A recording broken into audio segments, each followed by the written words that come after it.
Hey, I'm Louie Palmer and welcome to PlayBetterDrums.com and welcome to another groove library lesson. This is a groove I've been working on recently and practicing. I thought I'd share it with you. It's really fun to play. There's a lot of interesting things going on, lots of left-hand ghost notes, and right and left hand come up to the hi-hat on a couple of occasions, and it's got this real nice snaky feel. It's not as difficult as it sounds. Once you break it down bar by bar and slow the tempo right down, it's not that difficult.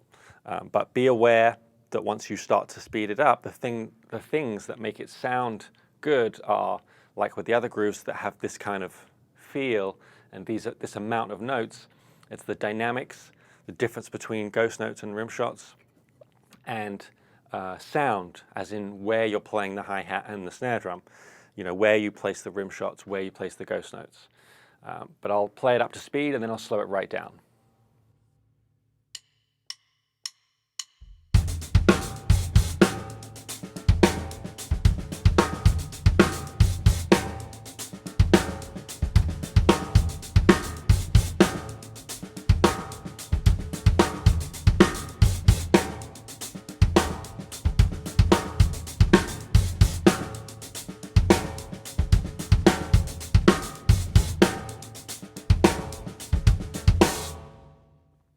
So let's take the first bar and slow it right down.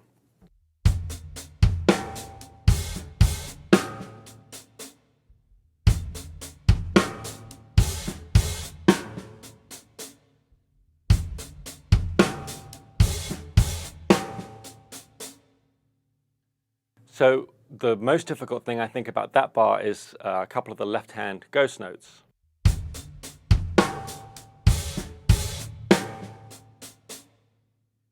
Particularly the one that happens after the last rim shot. And there are a couple of those that happen in both bars of the groove that when I was transcribing it, I wasn't really aware that I was playing. They just kind of happen naturally.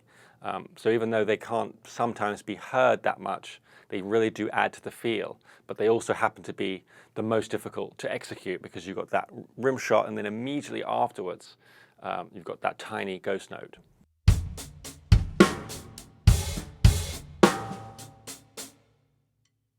And the other important left-hand ones are the ones in between the open hi-hat and bass drum notes.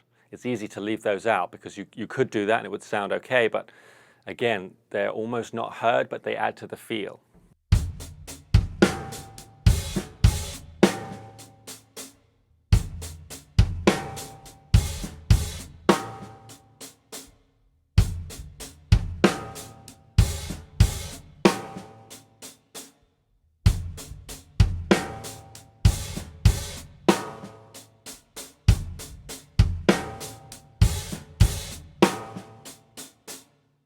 So one thing you could do is play that first bar and then for the second bar, just play a regular groove. Just play anything to fill that second bar and then start the first bar again with the transcription.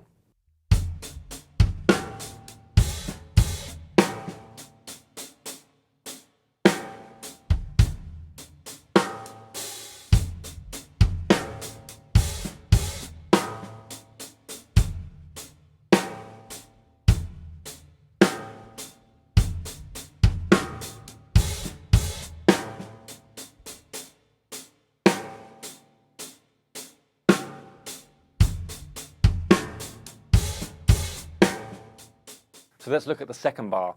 This is a little bit more difficult than the first, I think, even though there are no right and left hand hi-hat things happening. Stays pretty much in a regular position. Hi-hat plays eighth notes, but there are lots of left-hand ghost notes happening, especially towards the end of the bar. There's one that overlaps the bass drum. It just gets a little dense, but I'll slow it right down.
So once you've put those two bars together, the only thing to revisit that is now perhaps a new thing is that cross-section between the end of the first and beginning of the second bar.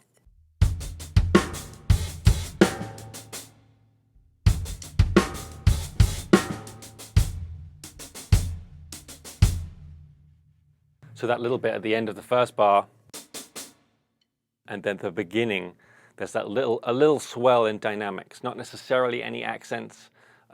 You could say that the first note of the second bar on the hi-hat with no bass drum is an accent.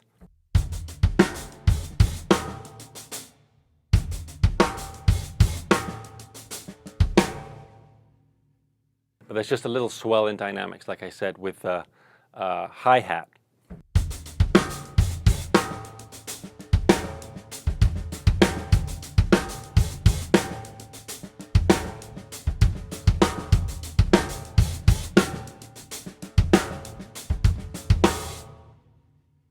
And then when you're playing this over and over, you can change the second bar, or certainly the end of the second bar, and just throw some variations in, just for interest.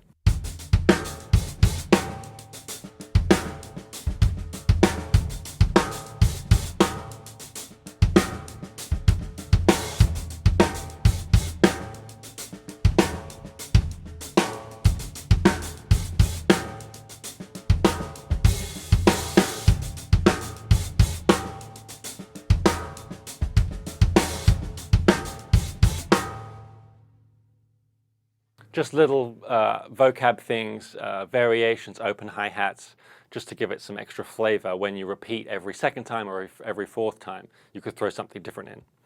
Another thing you can do is, instead of at the very beginning of the groove playing right, left, right on the hi-hat, you can stay in the normal position and play right, left, right between hi-hat and snare drum. It then means that you're playing the backbeat with the left hand and that hi-hat after the backbeat with the right hand instead of the other way around. So originally we had, and you can then do,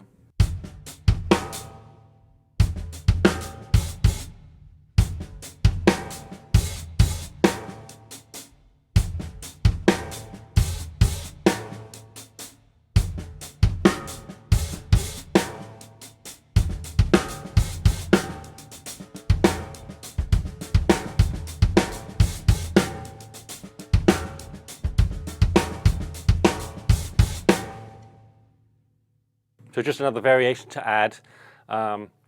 So get working on that. Thanks for watching, and I'll see you on the next lesson.